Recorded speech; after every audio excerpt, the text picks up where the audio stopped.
je suis né sourd, en effet. J'ai grandi en sachant que j'étais sourd ou entendant, non. Je ne savais pas vraiment faire la part des choses. Et par exemple, j'avais pas tellement de notion de mon prénom, j'avais pas mon prénom signé non plus, je patientais, j'attendais. Et enfin, quand à l'école, à l'âge de 9 ans, j'ai rencontré d'autres sourds. Et là, c'était un milieu dans lequel j'ai baigné et ça m'a rassurée. On ne voit pas, c'est un handicap invisible en fait, la surdité. On ne le voit pas.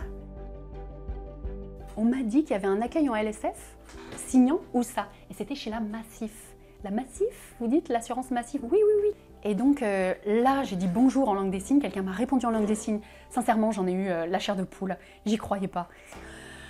Mais ça faisait du bien. Et donc la femme, je me souviens, c'était Véronique, elle s'appelait. En fait, d'un seul coup, je me suis rendu compte que je pouvais vivre moi-même de façon autonome. Et c'est ça qui a fait du bien, que je pouvais avoir cette vie privée. C'est une émotion qui est liée à ça, je pense. Ça m'a beaucoup touchée. Et j'ai senti, c'est comme si ça nous... Ouais, on se sentait plus responsable, ça nous donne une force supplémentaire.